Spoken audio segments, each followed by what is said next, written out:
एक बड़ी छोटी सी कहानी है एक शेरनी की, जो गर्भवती थी। एक शिकारी उसका पीछा कर रहा था और अपनी जान बचाने के लिए भाग रही थी, दौड़ रही थी। एक टीले से दूसरे टीले पर जब उसने छलांग लगाई तो उसने अपने बच्चे को जन्म दिया।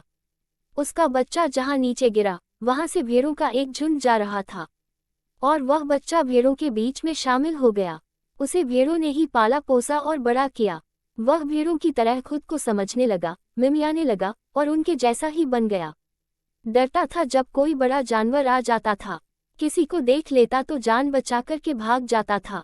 कायरता उसके अंदर आती चली जा रही थी, वह भूल गया था कि वह शेर का बच्चा है। एक दिन उस भेड़ों के झुंड पर शेरों के झुंड ने हमला कर दिया। सारी भेड़ें जान बचाकर के दौड़ने लगी। इसने तो ढंग से दौड़ना भी नहीं सीखा था, ये पीछे रह गया। एक बूढ़ा शेर इसके पास आया और यह रोने लगा, मिमियाने लगा और कहने लगा, मुझे छोड़ दो, मुझे छोड़ दो, मेरे दोस्त चले गए, मुझे मत खाओ।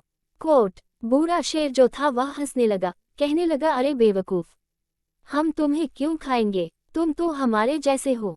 बच्चा कहने लगा, मैं आपके जैसा नहीं हूँ, मैं भेड़ हूँ, मेरे साथी चले गए, मुझे छोड़ दो। वह मानने को तैयार ही नहीं था।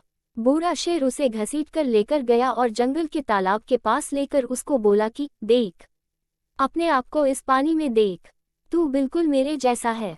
वह चौंक गया और बोला, मैं आपकी तरह दिखता हूँ। बूढ़े शेर ने कहा, हाँ, और तुम मेरी तरह दहाड़ भी सकते हो। बूढ़े शेर ने बोला कि चलो दहाड़ के दिखाओ।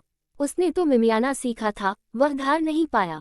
बूढ़े शेर ने अपनी दहाड़ मार करके उसे बताया कि कैसे दहाड़ते हैं। उसके के बाद उस बच्चों ने जब जोरदार दहाड़ मारी तो पूरा जंगल कांप गया। उसकी गूंज इतनी तेज थी, बंदर पेड़ों पर से नीचे गिर गए। इतना भयानक माहौल हो गया जंगल का। उसे गर्व होने लगा कि वह भी दहाड़ सकता है।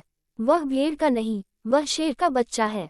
छोटी सी कहानी का सार ये है कि आप भी दहाड़ सकते हैं। आप भी उन्हीं में से हैं जो मंजिलों को पा चुके हैं, अचीवर बन चुके हैं, अचीवमेंट हासिल कर चुके हैं, जिनके सुपरस्टार कहा जाता है, जिनकी लोग तारीफ करते हैं।